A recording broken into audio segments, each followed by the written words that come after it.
ఈరోజు దేవుని వాగ్దానం. హగ్గయి గ్రంథము 1వ అధ్యాయం 13వ వచనం. నేను మీకు తోడుగా ఉన్నాను, నేను మీకు తోడుగా ఉన్నాను. అప్పుడు యెహోవా దూతైన హగ్గయి యెహోవా తెలియజేసిన వార్తను బట్టి జనులకు ప్రకటించినదేమనగా, నేను మీకు తోడుగా ఉన్నాను. ఇదే యెహోవా వాక్కు. దేవుని ప్రజలైన ఇశ్రాయేలు వారిని గూర్చి పరిశుద్ధ గ్రంథంలో ప్రారంభం నుండి దేవుడు ఎన్నో వాగ్దానాలు, ప్రవచనాలు, హెచ్చరికలు తెలియజేస్తూ ఎంతో సౌకర్యవంతమైన జీవితాన్ని, పాలు తేనెలు ప్రవహించు దేశాన్ని ఆయన వారికి అనుగ్రహించారు. ఆ దేశంలో వారు తీసుకొనవలసిన జాగ్రత్తలు, హెచ్చరికలు తెలియజేశారు. తన ప్రజల విషయంలో ఆయన చేసిన వాగ్దానాలు ఎంతో గొప్పగా ఉన్నాయి. ఈరోజు ధ్యాన వాక్యంలో నేను మీకు తోడుగా ఉన్నాను అని చెప్పిన దేవుడు తన వారికి ఎల్లప్పుడూ అంతము వరకు, యుగ సమాప్తి వరకు తోడుగా ఉందునని వాగ్దానం చేశారు.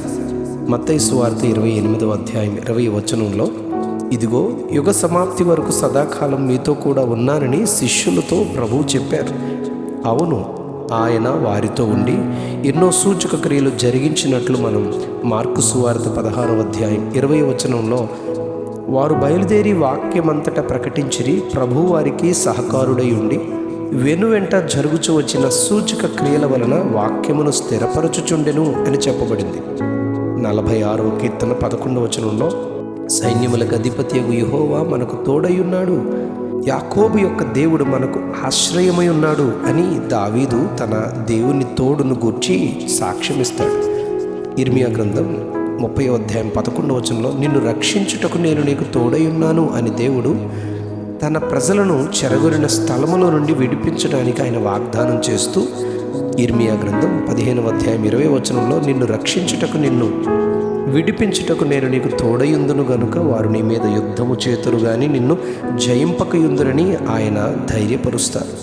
యెషయా గ్రంథం 8వ అధ్యాయం 10వ వచనంలో, దేవుని ప్రజలతో ఆయన తోడుగా ఉన్నందున దేవుని ప్రజల విరోధులు ఎన్ని ఆలోచనలు చేసుకున్నప్పటికీ అది వ్యర్థమే అని, నడుము కట్టుకొనినను ఎన్నిసార్లు నడుము బిగించుకున్నను వారు యుద్ధములో ఓడిపోతారని చెబుతాడు. 46వ కీర్తన 7వ వచనంలో, సైన్యములకు అధిపతియగు యెహోవా మనకు తోడై ఉన్నాడు, యాకోబు యొక్క దేవుడు మనకు ఆశ్రయమని చెప్పబడింది.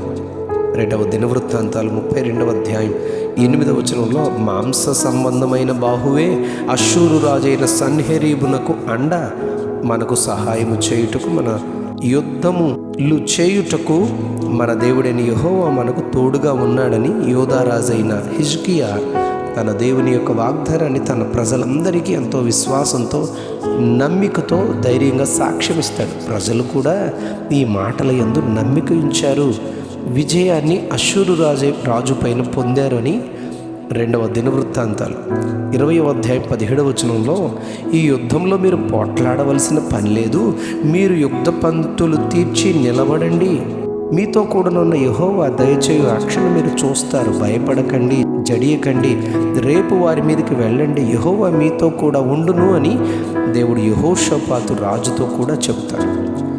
ఈరోజు మన ధ్యాన వాక్యంలో నేను మీకు తోడుగా ఉందును అని చెప్పిన మాటకు సందర్భానుసారముగా మీతో నేను చెబుతాను. ఓసారి యాకోబును గూర్చి ఆలోచిద్దామా? ఆదికాండం 28వ అధ్యాయం 1వ వచనంలో, తన తండ్రి అయిన ఇస్సాకు తన మేనమామ ఇంటికి తనను వెళ్ళమంటారు. యాకోబు బయలుదేరి వెళ్తుండగా 28వ అధ్యాయం ఆదికాండం 15వ వచనంలో, రాత్రి కలలో తనకు కనబడి ఆయన, నేను నీకు తోడయుండి నీవు వెళ్ళు ప్రతి స్థలమందు నిన్ను కాపాడి మరలా ఈ దేశమునకు నిన్ను రప్పించదను, నేను నీతో చెప్పినది నెరవేర్చు వరకు నిన్ను విడువను అని చెప్పి తిరిగి 21 సంవత్సరాల తర్వాత తన కుటుంబంతో బయలుదేరి యాకోబు వస్తూ ఉండగా, లాబాను ఎంతో కోపంతో యుద్ధం చేసినంతగా యాకోబు మీదకి వస్తూ ఉండగా రాత్రి తన మేనమామతో మాట్లాడి, మౌనంగా ఉండు, ఎక్కువ తక్కువ నువ్వు మాట్లాడొద్దు అని హెచ్చరిస్తారు. యాకోబు క్షేమంగా తన ఇంటికి తిరిగి వస్తాడు. ఇలానే ఇశ్రాయేలు ప్రజలను దేవుడు ఐగుప్తులో నుండి బయటకు తీసుకుని వచ్చిన తరువాత వారిని పాలు తేనెలు ప్రవహించు దేశమునకు తీసుకుని వెళ్ళిన వారు దేవుని ఆజ్ఞలను నెరవేర్చని కారణాన వారిని బబులోను చెరలోనికి తీసుకుని వెళ్ళినట్లు మరలా వారిని 70 సంవత్సరాల తర్వాత తిరిగి వెలుపలికి తీసుకుని వస్తానని చెప్పి బబులోనులోనికి వెళ్ళిన వారు, మీరు భయపడవద్దు, అక్కడ ఇండ్లు కట్టించుకోండి, పెండిండ్లు చేసుకోనండి, తోటలు నాటి వాటి ఫలాన్ని అనుభవించండి, మీకు ఏమీ తక్కువ లేకుండా దేవుడు మీకు సమస్తమును క్షేమంగానే ఉండేటట్లు ఆయన మీకు తోడుగా ఉంటారని ఇర్మియా గ్రంథం 29వ అధ్యాయం 5 నుంచి 11 వచనాల్లో చెప్తారు. అయితే బబులోను రాజు నెబుకద్నెజరు సమయంలో వెళ్ళిన వారు మాదీయుడగు దర్యావేషు కాలం వరకు 70 సంవత్సరాలు అక్కడ ఉంటారు. వారు తమ దేవుని మందిరమున్న స్థలాన్ని యెరూషలేమును మరిచిపోయి, దేవుని మందిరం పాడైపోగా దాన్ని నిర్మించడానికి ఇంకా సమయము కాలేదు అని నిర్లక్ష్యం చేస్తారు. ఈ సమయంలో హగ్గయి ప్రవక్తను దేవుడు పంపించి జెరుబ్బాబెలుతోనూ యెహోషువ అను యాజకునితోనూ చెప్పి, శేషించిన ప్రజలందరినీ మందిర నిర్మాణము కొరకు యెహోవా దూత అయిన హగ్గయి ద్వారా దేవుడు ప్రవచించి, నిర్మాణము కొరకు సిద్ధపడుతున్న మీతో సిద్ధపడుమని వారితో చెబుతూ ఆయన చెప్పిన మాట, మీరు నిర్మించే మందిరము కొరకు నేను మీకు తోడుగా ఉన్నాను అని చెబుతారు. ఈరోజు దేవుని సమయం కొరకు, ఆయన అద్భుతం కొరకు ఎదురు చూస్తున్న మనకు ఆయన వాగ్దానం, నేను మీకు తోడుగా ఉన్నాను అని దేవుడే వాగ్దానం చేస్తున్నారు. ఈ వాక్యాన్ని ధ్యానిస్తున్న మనమును పొందుకునే కృప ఆయన మనకు దయచేయునుగాక. Amen, amen, amen. నేను మీకు తోడుగా ఉన్నాను, నేను మీకు తోడుగా ఉన్నాను. ఆమెన్.